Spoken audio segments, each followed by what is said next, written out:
Bueno, quería esta noche invitar a dos exintegrantes del ARI.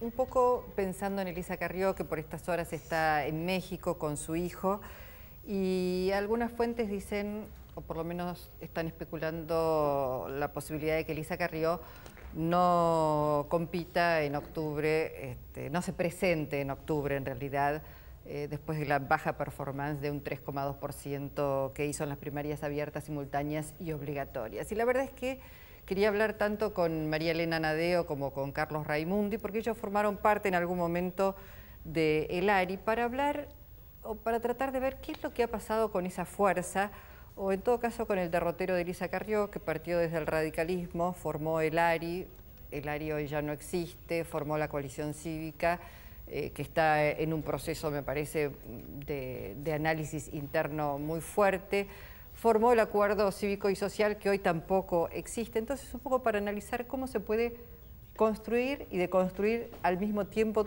todo el tiempo. ¿Cuál es tu sensación, María Elena? Bienvenida. Bueno, gracias, Luis. En realidad, primero quiero comentar, yo no participé directamente del ARI, soy militante ahora del Frente Progresista Popular y en realidad participé o fui partícipe o testigo de la gran diáspora del FREPASO. En realidad el ARI se constituye con, digamos, integrantes, dirigentes, legisladores, compañeros, en un gran porcentaje integrantes del FREPASO, el FREPASO que con tanto entusiasmo convocó y armó Chacho Álvarez, y que después de la alianza, digamos, después del acuerdo con De la Rúa, esa decisión quizá precipitada, quizá, bueno, allí poco tiempo después el FREPASO estalla, el Frente Grande, y allí se van una cantidad de compañeros y compañeras, y de alguna manera, digamos, en un movimiento liderado por Lilita, que venía del radicalismo, ¿no? Digamos, yo me siento parte de esa diáspora en realidad, pero no participamos directamente de la experiencia del ARI. ¿Y vos, Carlos? Bueno, yo,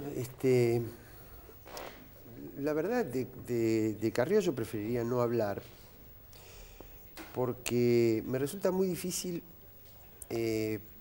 encauzar dentro de un análisis racional comportamientos que son muy irracionales, ¿no? Es decir, si yo pongo, por poner uno de tantos, el juicio de decirles, como ustedes recordarán, y seguramente los que están escuchando recordarán, decirles a los empresarios agropecuarios que no vengan a Buenos Aires porque había un kirchnerismo armado que les iba a tender emboscadas, ya está. La verdad, a partir de ahí yo ya no tengo más nada que analizar del plano racional, eso ya entra en otra lógica. Más bien sí hablar de la historia personal nuestra, que tiene que ver con haber tratado de seguir siempre un camino de ideas progresistas, que eso fue en definitiva el FREPASO como superador del viejo bipartidismo en su momento, después cuando estalla, como decía María Elena, el ARI fue uno de los espacios, no el único, pero fue uno de los espacios que recogió aquello. ¿Pero por qué? Porque era la denuncia contra el lavado de dinero, que yo recuerdo que desde aquella comisión que había presidido Carrió, que fue lo que la catapultó en aquel momento, se cargó a un presidente del Banco Central como Pedro Pou del neoliberalismo, que no lo había hecho el gobierno de la Rúa, lo hizo ella desde la banca con el apoyo de otras figuras como Alfredo Bravo y otros, ¿no? Entonces uno siempre trató de seguir eso. Ahora, cuando eso que había nacido como continuidad de aquella fuerza progresista del FREPASO, termina queriendo incorporar a personas como Patricia Bullrich o como Prat Gay, bueno, digo, esto ya no es lo mismo, es todo lo contrario, ¿no? Entonces uno ha seguido en un camino y por eso hoy apoyamos con entusiasmo. ¿Qué cosas apoyamos? Y apoyamos las mismas cosas que habíamos sostenido. Es decir, nosotros sostuvimos toda la vida que era mejor irse deshaciendo de la presión extorsiva de los organismos financieros. Y hoy tenemos claramente menos presión de los organismos financieros. Claro, pero por algo, perdóname ¿no? que te interrumpa, por algo que vos decías, yo tengo la sensación de que en el caso de Carrió construyó mucho sobre la base de la denuncia de la corrupción, como si ese fuera un tema casi excluyente, vos lo estabas mencionando. Pero después es faltaron... similar, digamos, a lo que pasó también con Graciela Fernández Meijide, por ejemplo. Figuras muy fuertes, que contactaron en un momento determinado con, digamos, sectores importantes de la opinión pública y que tuvieron un rol en esto, digamos, en la denuncia. Y en el caso de Lilita Carrió, bueno, fue ella misma denuncia situaciones muy graves que pasaban dentro de su propio gobierno, digamos, del gobierno al que ella estaba dirigiendo. Y me parece que es un tipo de personalidad que cae permanentemente en el tema del cuestionamiento sin la posibilidad de elaborar una propuesta por la positiva, una propuesta de un proyecto que permita avisorar y dar cuenta de la complejidad de lo que es la gestión pública y construir realmente un gobierno, construir una fuerza política. Yo siempre digo que en los años de gestión y en los años de compromiso más directo con la tarea de gobierno, aprendí a mirar la mitad del vaso lleno. Y están los que miran permanentemente en política la mitad del vaso vacío. Entonces están los que permanentemente miran solamente lo que falta y no valoran lo que se está construyendo, y están, bueno, los que niegan cualquier tipo de dato positivo de la realidad y, digamos, a veces tiene que ver con un posicionamiento oportunista y a veces tiene que ver con, digamos, un aspecto negativo de la personalidad, ¿no? No, yo siguiendo esta misma línea de María Elena, me parece que cuando uno toma un caso de corrupción, bueno, es probable que acierte, que lo desarrolle, que lo despliegue hasta las últimas consecuencias. Ahora, el problema es cuando uno a partir de eso construye un personaje alrededor de la corrupción, porque entonces se pierde seriedad. Porque primero, se pierde perspectiva global de la política, porque la política no es solamente denuncia, sino que es básicamente gestión. Es decir, sobre todo cuando se compite por el gobierno, no se compite para ocupar un organismo anticorrupción, se compite para gobernar. Sí. Entonces, la honestidad es un elemento que me parece básico. Yo no es que lo esté relativizando, lo que estoy diciendo es que eso tiene que convivir con la capacidad de gobernar y de gestionar y de hacer cosas. Pero cuando uno construye un personaje, se le empiezan a pegar falsas denuncias. Yo hoy mismo escuchaba, mejor dicho, leo una denuncia que hace el diario La Nación de una cantidad de compras del Ministerio de Seguridad sin licitación, y resulta que después sale el Ministerio de Seguridad a decir, miren, explicó cómo fue todo, que fue un acuerdo con el gobierno de Israel, y el acuerdo entre estados elimina el requisito de la licitación pública, porque ahí lo que se atiende es a la cuestión estratégica, política y tecnológica de los elementos de seguridad que uno está contratando con un gobierno que es especialista en temas de seguridad, como es el gobierno de Israel. Entonces, digo, si yo me ato exclusivamente a que cada uno que anda con una cosa ahí dando vuelta me viene a ver a mí para que yo la denuncie, pierdo seriedad. Porque puede ser que haya empezado por un caso verídico, pero termino jugando al personaje. Y entonces pierdo la perspectiva de gobierno, pierdo la perspectiva de gestión, ya me ato nada más que a los que quieren mirar, nada más que eso, utilizándome. Y la verdad que eso no es la política, ¿no? En ese sentido, María Elena, ¿te parece que la coalición cívica tiene, digamos, posibilidades de mayor desarrollo, o tal cual como ha quedado después de estas primarias abiertas, simultáneas y obligatorias, es difícil, digamos, pensar en un futuro para esa fuerza?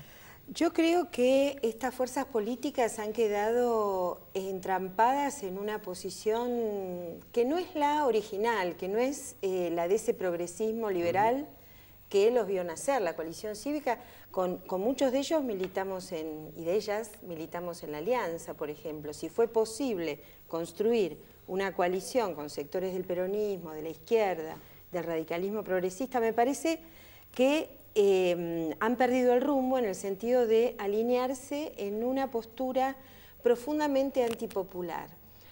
A veces con algún discurso, digamos, que contacta con sectores de centroizquierda, pero muchas veces con este viraje que decía Carlos de alinearse, por ejemplo, con el campo, con la sociedad rural. Esto de llevar a Jean Vías, claro, primer candidato a diputado nacional por la provincia de Buenos Aires. Eso fue lo que creo, en lo profundo, a quien no veo mucho, pero la valoro mucho, a Marcela Rodríguez, diputada nacional de la coalición cívica feminista de primer nivel, jurista.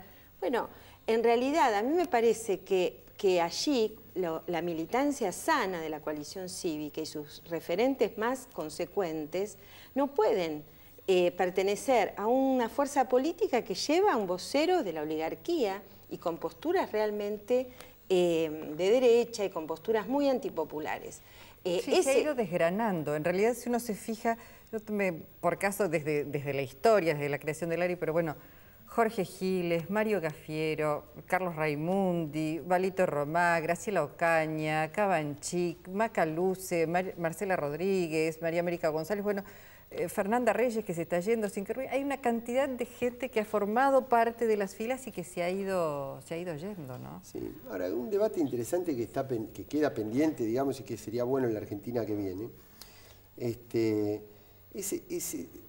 Lo digo porque es un proceso que yo mismo he hecho, que es esto de haber nacido en las fuentes del progresismo liberal y haber ido comprendiendo que, y esto lo decía Chacho Álvarez en el bloque que estuvo primero en la parte que le tocó analizar la poética interna, que hay que conectar eso con un sujeto social que tiene mucho que ver con el peronismo en la Argentina. Y el peronismo no es esa cuestión liberal, es el sujeto de cambio por excelencia, que uno puede tomar de ese progresismo liberal algunas ideas fuerza, pero que después la tiene que conectar, la tiene que anclar en la realidad y la tiene que conectar con un sujeto de cambio social muy fuerte, y eso es lo que conecta con el peronismo, y es un proceso que he hecho yo personalmente y que lamentablemente en otros que comparten el sistema de ideas no se quieren conectar con ese sujeto, porque ese sujeto tiene contradicciones. Ahora, el problema es que si uno elige no tener nunca contradicciones, se queda siempre al costadito mirando. Y la verdad que hubo algunos que dijimos, miren, la verdad no quiero estar más al costadito mirando, quiero ser parte, aún con todas las contradicciones que eso pueda implicar. Tratemos de encauzarlas bien, tratemos de resolverlas, tratemos las cosas que hay que cambiar, cambiarlas, pero conectando fuerte con eso y no mirando desde el costadito, ¿no? Bueno, en ese sentido, y la última pregunta, ¿Carrió quedará como una referente? ¿Cómo la ven a futuro?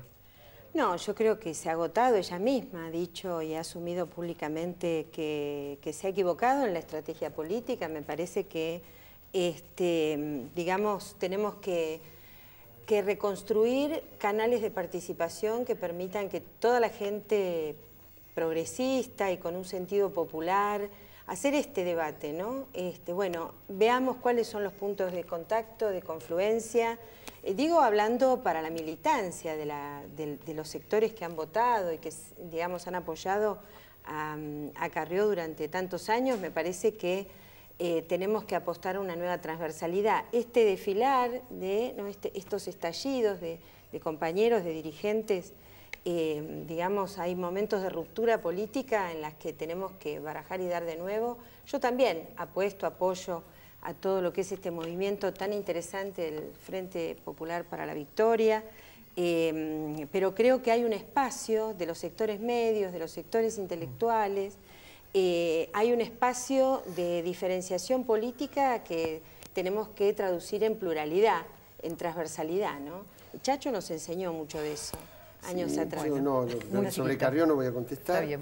Lo que sí creo que va a pasar a la historia de este momento histórico es un proceso regional muy fuerte y en la Argentina una disputa de sentido muy grande. Es decir, los que siempre en las últimas décadas, desde el pedestal de la objetividad ambientaban a la opinión pública para que la opinión pública termine pensando como ellos, me refiero a los medios hegemónicos, los grandes estrategas, esta vez perdieron. Es decir, lo que ellos creían que iba a pasar en la Argentina no es lo que el pueblo después les dijo que pasó. Ese corte, digamos, es lo que va a pasar en la historia y obviamente van a pasar a la historia los líderes que no hayan sabido interpretar, que abrieron ese espacio, en este caso la presidenta, ¿no? Bueno, a los dos, gracias por haber venido esta noche.